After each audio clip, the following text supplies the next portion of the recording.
Hello, I'm Hal Holbrook. Welcome to Theater in America. Though The Taming of the Shrew is nearly 400 years old, it remains one of the theater's great comedies about the battle of the sexes. One of Shakespeare's early plays, it's done in the period when he borrowed freely from the forms and styles of other writers and other cultures. For this one, he turned to the commedia dell'arte of Italy, with its great tradition of knockabout comedy and larger-than-life clowns. Commedia dell'arte troupes traveled the countryside. When they came to a town, they set up their makeshift stage in the public square. William Ball's production of The Taming of the Shrew returns the play to its roots in Italian commedia. The style is broad and fast, as the clowns come forward, reveling in their craft and the joy of performing. The courtship of Kate and Petruchio escalates into an all-out celebration of theater. Now, the American Conservatory Theater of San Francisco in William Shakespeare's The Taming of the Shrew.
With a great desire I had to see fair Padua, nursery of arts, I am arrived in fruitful Lombardy, the pleasant garden of great Italy.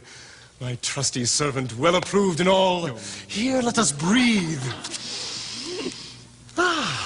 And haply institute a course of learning and ingenious studies. And therefore, Tranio, for the time I study, virtue and that part of philosophy will I apply that treats of happiness by virtue specially to be achieved. Tell me thy mind, for I have Pisa left and am to Padua come.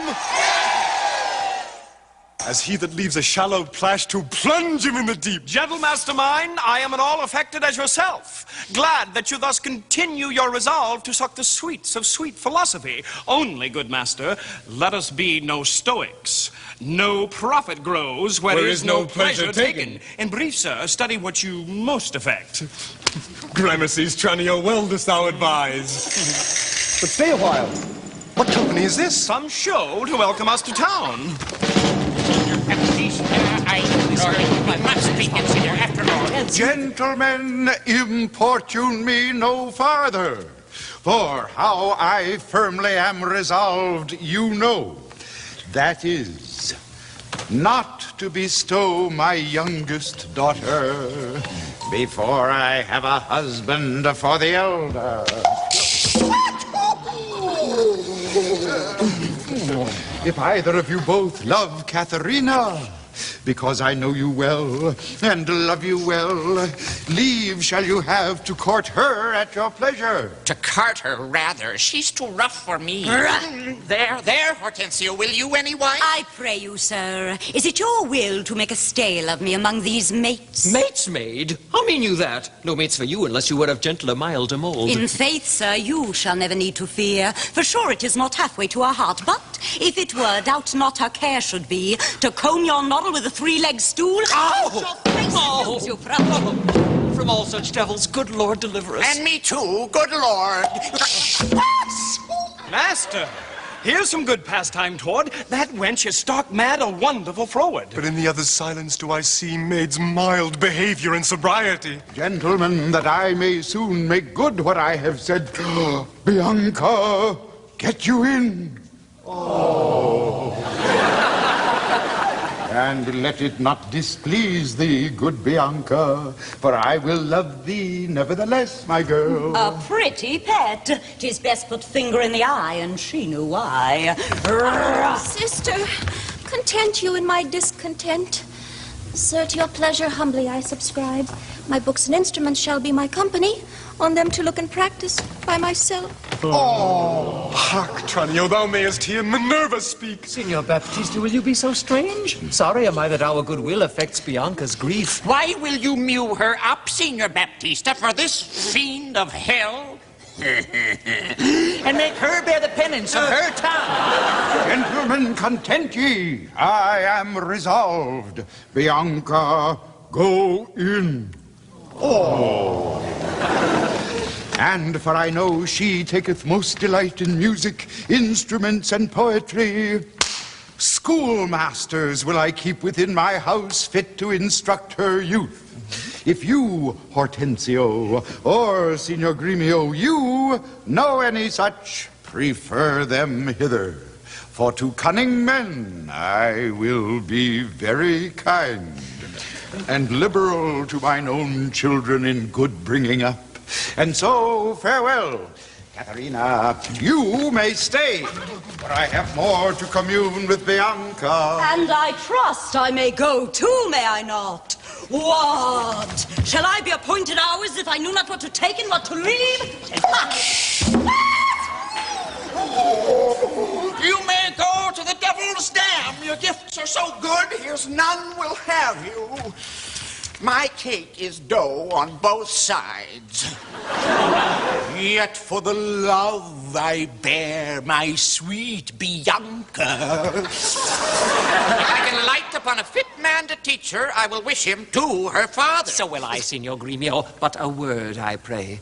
Though the nature of our quarrel yet never brooked parle, know now upon advice, it toucheth us both, that we may yet again have access to our fair mistress, and be happy rivals in Bianca's love. To labor and effect one thing specially. What's that, I pray? Marry, sir, to get a husband for her sister. A husband, a devil. I say a husband. I say a devil. Thinkst thou, Hortensio, though her father be very rich, any man is so very a fool to be married to hell? Tush, Gremio, though it pass your patience and mine to endure her laudarums. Why, man, there be good fellows in the world, and a man could light on 'em, would take her with all faults, and money enough. I cannot tell. I had as lief be whipped at the high cross every morning. Faith, as you say, there's small choice in rotten apples. But come, it shall be so far forth friendly maintained, till by helping Baptista's eldest daughter to a husband, we set his youngest free for a husband. Sweet Bianca! Happy that he is told. He that runs fastest gets the ring. How say you, Signor Gremio? I am agreed, and would I had given him the best horse in Padua to begin his wooing that would thoroughly woo her, wed her, bed her, and rid the house of her.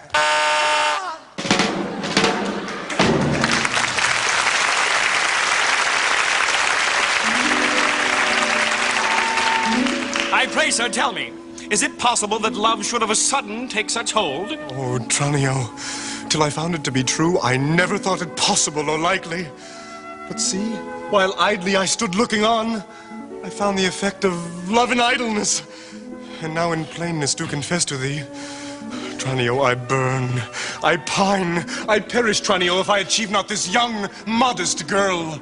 Counsel me, Tranio, for I know thou canst. Assist me, Tranio, for I know thou wilt. Master, you look so longly on the maid, perhaps you mark not what's the pith of all. Oh, yes. I saw sweet beauty in her face. Saw you no more? Marked you not how her sister began to scold and raise up such a storm that mortal ears might hardly endure the din? I saw her coral lips to move, and with her breath she did perfume the air. Sacred and sweet was all I saw in her. Nay, then, 'tis time to stir him from his trance. I pray, sir, awake. If you love the maid, bend thoughts and wits to achieve her. Thus it stands. The elder sister is so cursed and shrewd that till the father rid his hands of her, master, your love must live a maid at home. But art thou not advised he took some care to get her cunning schoolmasters to instruct her? Aye, merry am I, sir. And now 'tis plotted. I have it, Tranio. Master, for my hand, both our inventions meet and jump in one. Tell me thine first. You would be schoolmaster and undertake the teaching of the maid. That's your device. It is. May it be done? Not possible. For who shall bear your part in being Padua here, Vincentio's son? Basta, content thee, for I have it full. We have not yet been seen in any house, nor can we be distinguished by our faces for man or master. Why, then it follows thus. Thou shalt be master, Tranio, in my stead. Uncase thee! Take my velvet hat and cloak. When Biondello comes, he waits on thee, but I will charm him first to keep his tongue. In brief, sir, sith it your pleasure is, and I am tied to be obedient, for so your father charged me at our parting. Be serviceable to my son, quoth he. Although I think 'twas in another sense. I am content to be Lucentio, because so well I love Lucentio. Tranio, be so, because Lucentio loves. And let me be a slave to achieve that maid whose sudden sight hath thralled my wounded eye. Here comes the road. Sirrah, where have you been? Where have I been? Nay, how now, where are you? Master, has my fellow Tranio stolen your clothes, or you stolen his, or both? Pray, what's the news? Sirrah, come hither. 'Tis no time to jest. Your fellow Tranio here, to save my life, puts my apparel and my countenance on, and I, for my escape, have put on his. For in a quarrel since I came ashore, I killed a man, and fear I was descried. Wait you on him, I charge you, as becomes, while I make way from hence to save my life. You understand me? Aye, sir. Ne'er a whit. And not a jot of Tranio in your mouth. Tranio is changed into Lucentio. Oh, the better for him. Would I were so too. When I am alone, why then I am Tranio, but in all places else, your master Lucentio. Tranio, let's go. One thing more rests that thyself execute, to make one among these wooers. If thou ask me why, sufficeth my reasons are both good and weighty.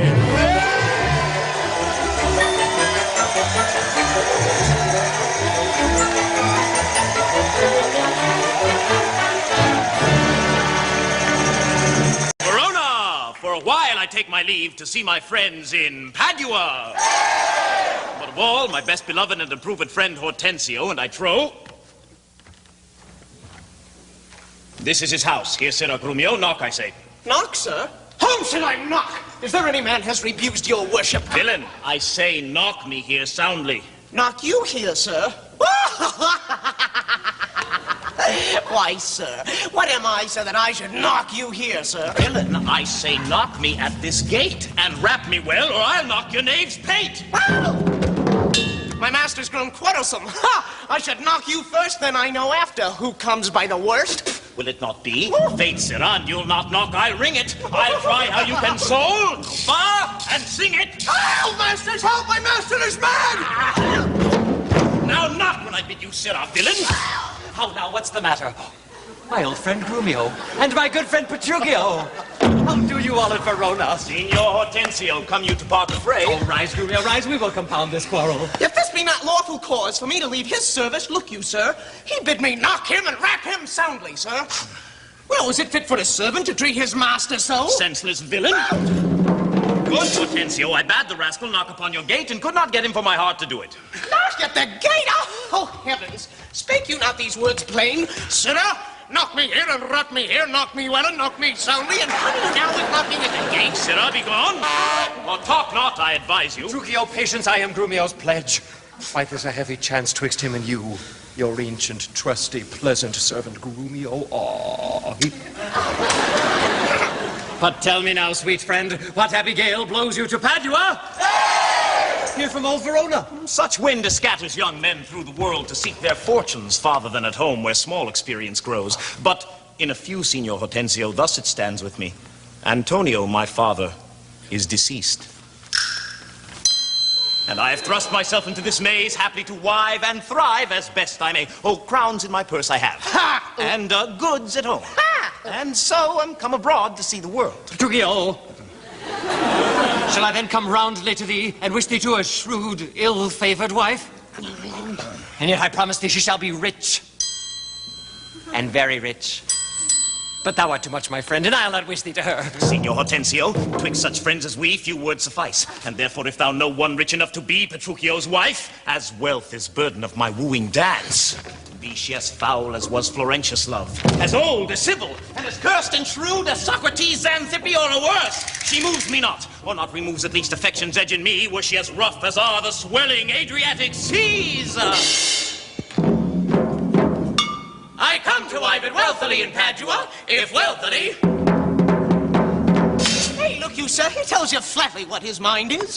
Why, give him gold enough and marry him to an old trot with not a tooth in her head, though she have as many diseases as 52 horses. Why, nothing comes amiss, so money comes with all. I can, Petruchio, help thee to a wife with wealth enough, and young, and beauteous, brought up as best becomes a gentlewoman. Her only fault, and that is fault enough, is that she is intolerable cursed, and shrewd, and froward, so beyond all measure that were my state far worse than it is, I would not wed her for a mine of gold. Hortensio, peace! Thou knowest not gold's effect. Tell me but her father's name, and 'tis enough, for I will board her, though she chide as loud as thunder when the clouds in autumn crack. Her father is Baptista Minola, an affable and courteous gentleman. Her name is Katharina Minola, renowned in Padua for her scolding tongue. I know her father, though I know not her, and he knew my deceased father well. I will not sleep, Hortensio, till I see her, and therefore let me be thus bold with you, to give you over at this first encounter, unless you will accompany me thither. Oh, I tell you what, sir, if she cross him but a little, he will throw a figure in her face, and so disfigure her with it, that she shall have no more eyes to see withal than a cat. Oh, you know him not, sir. Oh, tarry, Petruchio, I must go with thee. For in Baptista's keep my treasure is his youngest daughter, beautiful Bianca.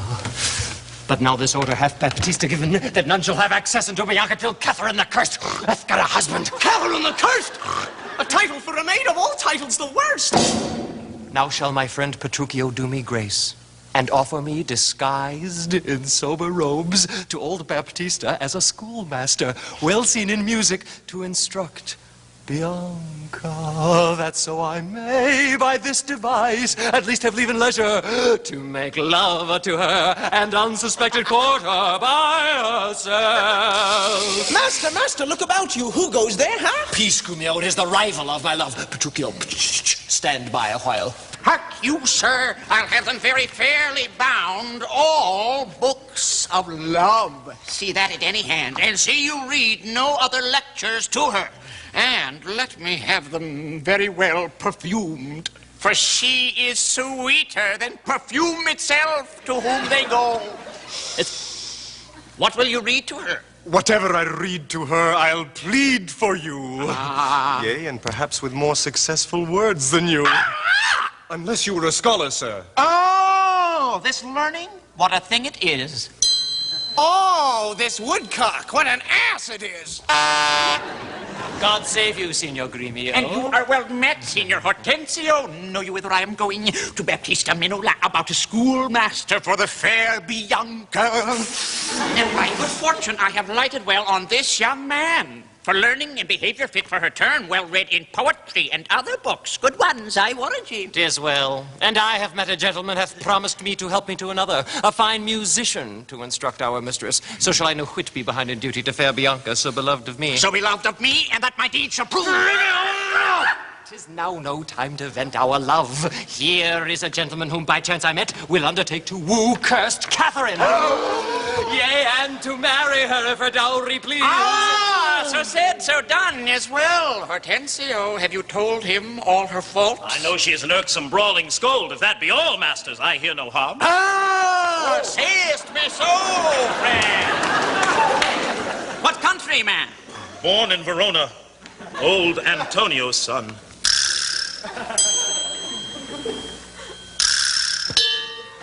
My father dead, my fortune lives for me, and I do hope good days and long to see. Oh, sir, such a life with such a wife were strange. But if you have a stomach, it's... Ooh, to it in God's name. Woo! You shall have me assisting you in all. But will you woo this wildcat that? Will I live? Will he woo her? Aye. Well, I'll hang her. Why came I hither but to that intent? Think you a little din can daunt mine ears? Have I not in my time heard lions roar? Have I not heard the sea puffed up with wind rage like an angry boar chafed with sweat? Have I not heard great ordnance in the field and heaven's artillery thunder in the skies? Have I not in the pitched battle heard loud larums neighing steeds and trumpets clang? And do you tell me of a woman's tongue that gives not half so harsh a blow to hear as will a chestnut in a farmer's fire?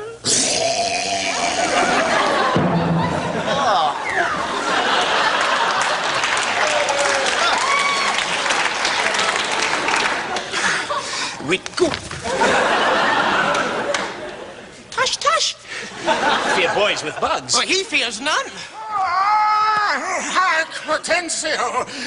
This gentleman is happily arrived. I promised we would be contributors and bear his charge of wooing whatsoever. And so we will, provided that he win her. What I want is sure of a good dinner. Gentlemen, God save you. If I may be bold, tell me, I beseech you, which is the readiest way to the house of Signor Baptista Minola? He that has the 2 fair daughters. Is he, you mean? Even he, Biondello. Hark you, sir. You mean not her to woo? Perhaps him and her, sir. What have you to do? Biondello, let's away. Well begun, Tranio. Sir, a word ere you go. Are you a suitor to the maid you talk of, yea or no? And if I be, sir, is it any offense? No, if without more words you will get you hence. Why, sir, I pray, honor the streets is free for me as for you. But so is not she. For what reason, I beseech you? For this reason, if you'll know that she's the choice of love of Signor Gremio. That she is the chosen of Signor Hortensio. Gremio. Do me this right, hear me with patience. Baptista is a noble gentleman to whom my father is not all unknown. And, were his daughter fairer than she is, she may more suitors have, and me for one. Did you yet ever see Baptista's daughter? No, sir, but here I do, that he hath 2. The one is famous for a scolding tongue, as is the other for beauteous modesty. Sir, the first for me, let her go by. I leave that labor to great Hercules. The youngest daughter whom you hearken for, her father keeps from all excessive suitors, and will not promise her to any man till the eldest daughter first be wed. The youngest then is free, not before. If it be so, sir, then you are the man must stead us all, and me amongst the rest. Sir, since you do profess to be a suitor, you must, as we do, gratify this gentleman, to whom we all rest generally beholding. Sir, I shall not be slack. In sign whereof, please ye, we may contrive this afternoon, and quaff carouses to our mistress's health, and to his adversaries do in law. Strive mightily, but eat and drink as friends. Strive mightily, but eat and drink as friends. Oh, excellent motion! Fellows, let's be gone!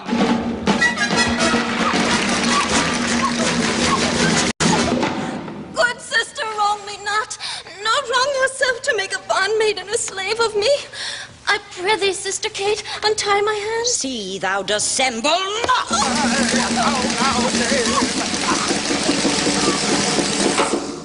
Whence grows this insolence? Oh, Bianca, stand aside. Poor girl, she weeps. Go, ply thy needle, meddle not with her. For shame, thou hilding of a devilish spirit. Why dost thou wrong her that did never wrong thee? When did she cross thee with a bitter word? Her silence flouts me, and I'll be revenged. What in my life? What? Will you not suffer me?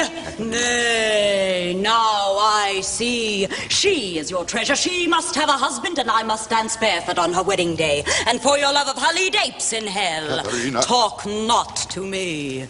I will go sit and weep till I have occasion for revenge. Was ever gentleman thus grieved as I? But who comes here? Good morrow, neighbor Baptista. Good morrow, neighbor Gremio. God save you, gentlemen. And you, good sir, pray, have you not a daughter called Katharina Fair and Virtuous? I have a daughter, sir, called Katharina. You are too blunt. Go to it orderly. You wrong me, Signor Gremio. Give me leave. I am a gentleman of Verona, sir, that hearing of her beauty and her wit, her affability and bashful modesty, her wondrous qualities and mild behavior, am bold to show myself a forward guest within your house to make mine eye the witness of that report which I so oft have heard. And for an entrance to my entertainment, I do present you with a man of mine, cunning in music and the mathematics, to instruct her fully in those sciences whereof I know she is not ignorant. Accept of him, or else you do me wrong. His name is Licio. You are welcome, sir, and he for your good sake. But for my daughter Catherine, this I know, she is not for your turn, the more my grief. I see you do not mean to part with her, or else you like not of my company. Oh, mistake me not. I speak but as I find. Whence are you, sir? What may I call your name? Petruchio is my name, Antonio's son.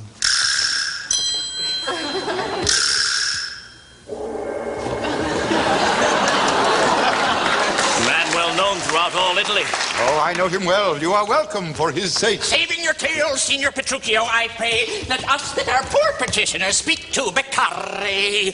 You are marvelous for word. Oh, pardon me, Signor Gremio, I would fain be doing... I doubt it not, sir, but you will curse your wooing.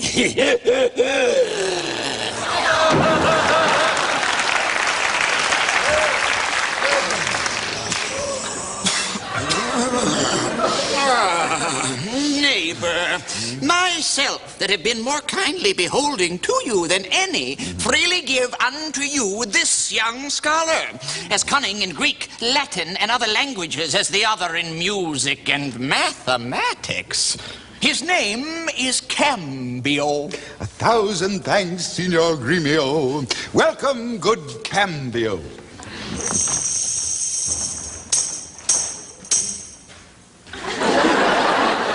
But, gentle sir, methinks you walk like a stranger. May I be so bold to know the cause of your coming? Oh, pardon me, sir. The boldness is mine own, that being a stranger in this city here, to make myself a suitor unto your daughter, unto Bianca fair and virtuous, and toward the education of your daughters, I here bestow this simple instrument, and this small packet of Greek and Latin books. If you accept them, then their worth is great. Lucentio is your name. Of whence, I pray? Of Pisa, sir, son to Vincentio. A mighty man of Pisa. By report, I know him well. You are very welcome, sir. Take you the lute, and you the set of books. You shall go see your pupils presently. Hola within. Sirrah, lead these gentlemen to my daughters. Tell them both these are their tutors.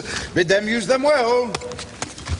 Signor Baptista, my business asketh haste, and every day I cannot come to woo. You knew my father well,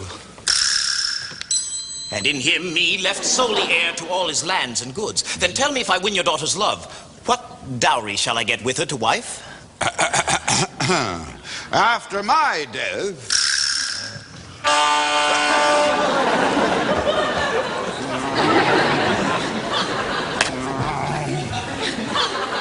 One half of all my lands, and in possession 20,000 crowns. And, for that dowry, I'll assure her of her widowhood, be it that she survive me. Let specialties be therefore drawn between us, that covenants may be kept on either hand. Aye, when the special thing is well obtained, that is, her love. For that is all in all. Why, that is nothing, for I tell you, Father, I am as peremptory as she proud-minded, and where two raging fires meet together, they do consume the thing that feeds their fury. Though little fire grows great with little wind, yet extreme gust will blow out fire and all. So I to her, and so she yields to me, for I am rough and woo not like a babe. Oh, well mayst thou woo, and happy be thy speed. But be thou armed for some unhappy word.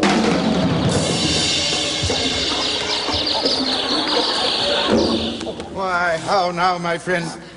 Why dost thou look so pale? For fear, I promise you, if I look pale. What? Will my daughter prove a good musician? I think she'll sooner prove a soldier. Iron may hold with her, but never lute. Why, then thou canst not break her to the lute. Why, no, for she hath broke the lute to me. I did but tell her she mistook her frets and bowed her hand to teach her fingering, when with a most impatient devilish spirit, frets call you these, quoth she, I'll fume with them. And with that word she struck me on the head, and through the instrument my pate made way, and there I stood, amazed for a while. As on a pillory looking through the lute, while she did call me rascal, fiddler, and twangling jack, with 20 such vile terms as had she studied to misuse me so. Now, by the world, it is a lusty wench. I love her 10 times more than e'er I did. Oh, how I long to have some chat with her. Well, go with me. And be not so discomfited. Proceed in practice with my younger daughter, for she is apt to learn and thankful for good turns. Signor Petruchio, will you go with us, or shall I send my daughter Kate to you? I pray you do. I will attend her here.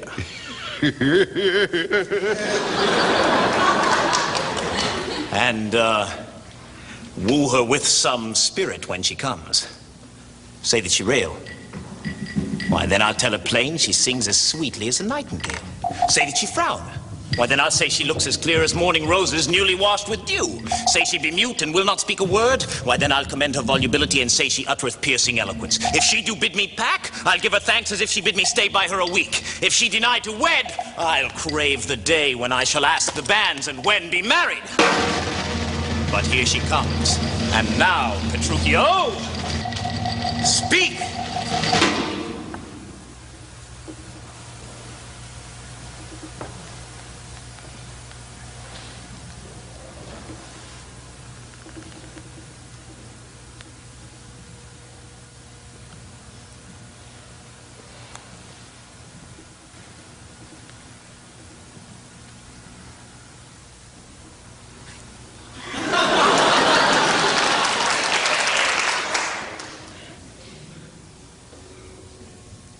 Good morrow.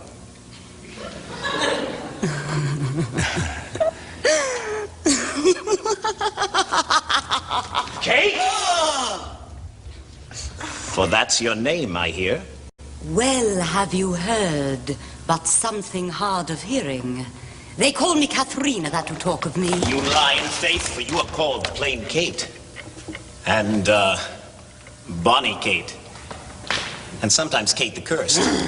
But Kate, the prettiest Kate in Christendom, Kate of Kate Hall, my super dainty Kate. For dainties are all Kates, and therefore Kate. Take this of me, Kate, of my consolation.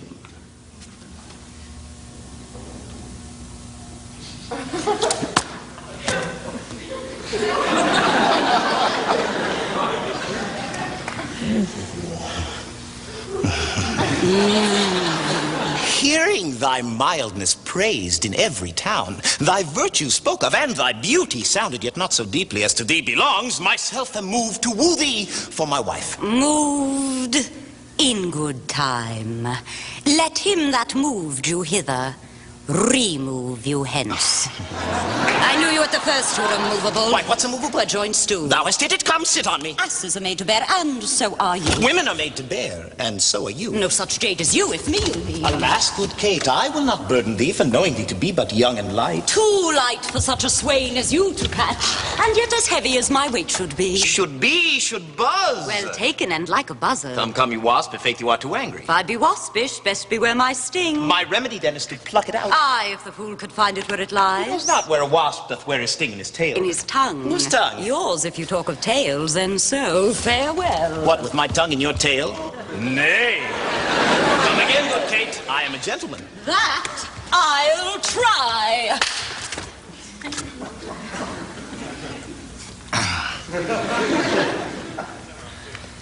I swear. I cuff you if you strike again.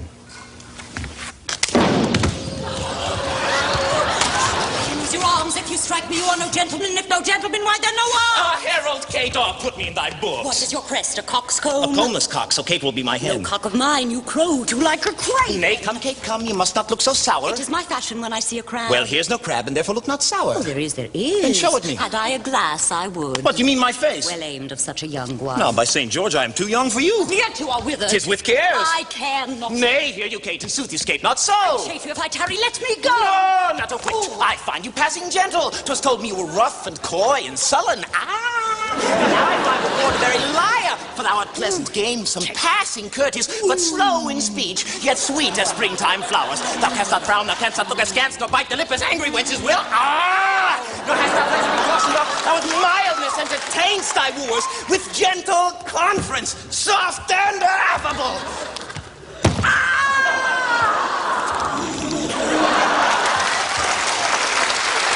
Why does the world report that Kate doth limp?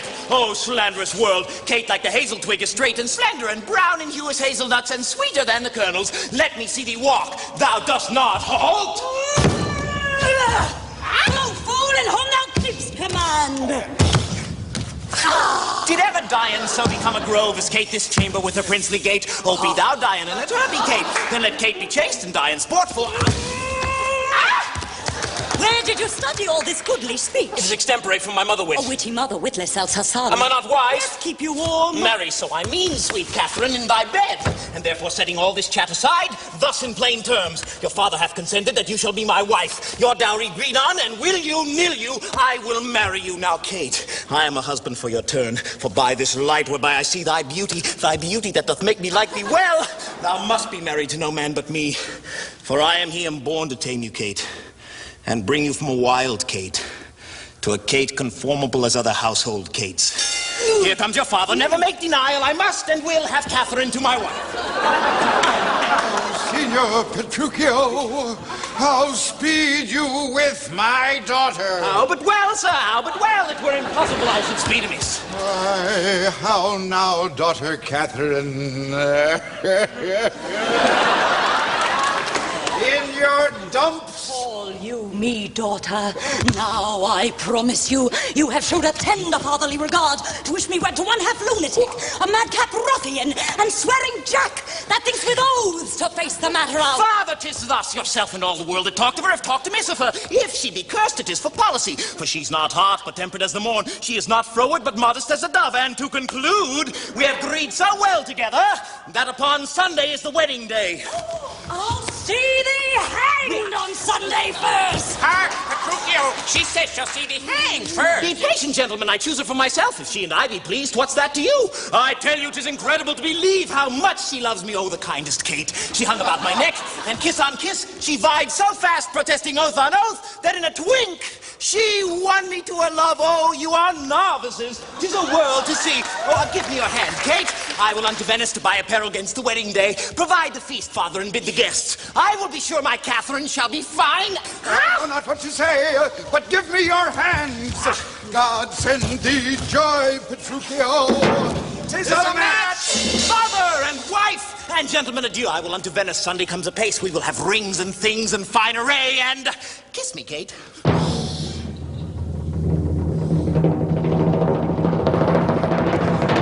We will be married on Sunday.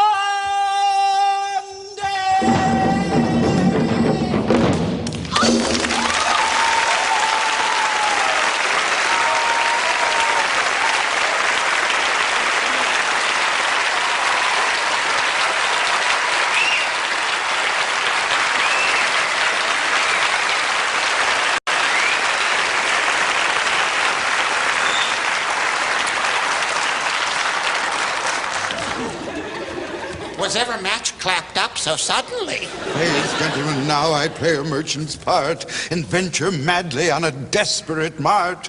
The gain I seek is quiet in the match. But now, Baptista, to your younger daughter. Now is the day we long have looked for.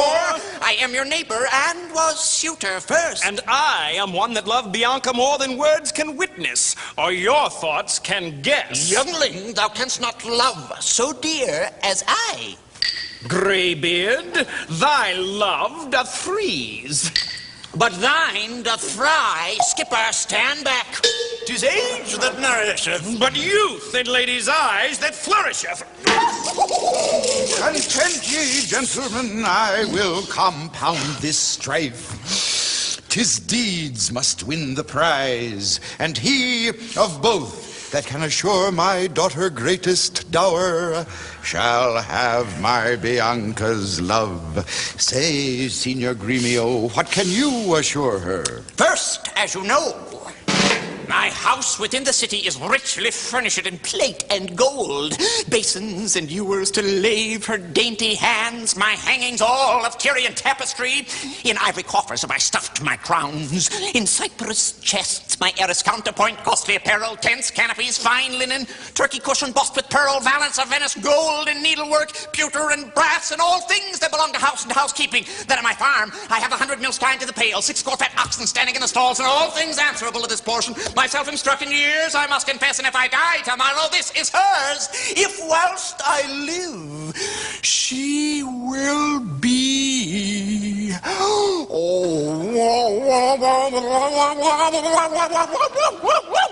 only mine.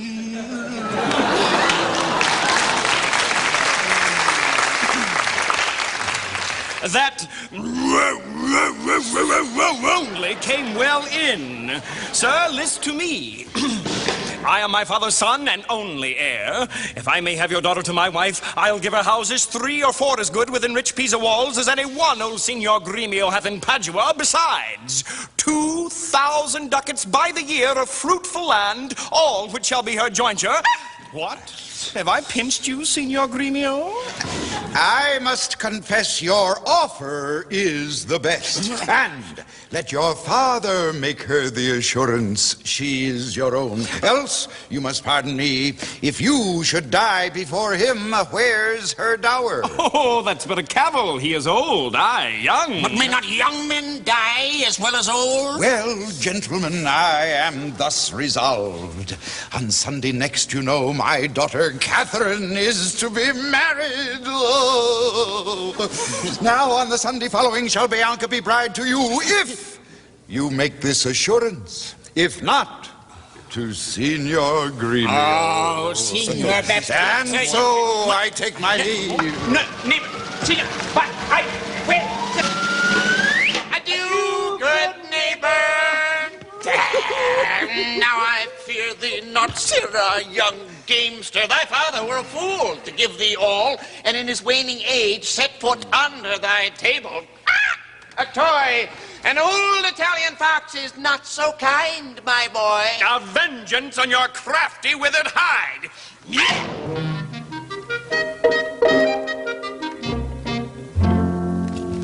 Fiddler, forbear. You grow too forward, sir. Have you so soon forgot the entertainment her sister Catherine welcomed you withal? But wrangling pedant, this is the patroness of heavenly harmony. Then give me leave to have prerogative, and when in music we have spent an hour, your lecture shall have leisure for as much. Preposterous ass that never read so far to know the cause why music was ordained.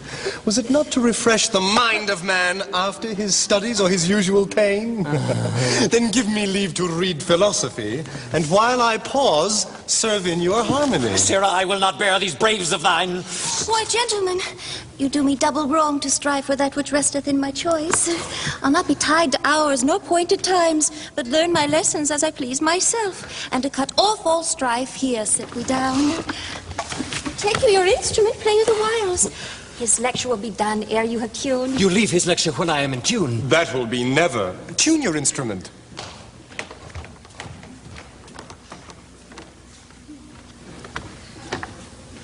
Where left we last? Here, madam.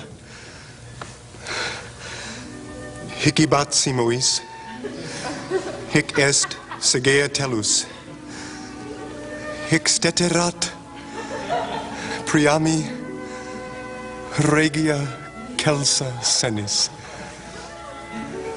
Construe them.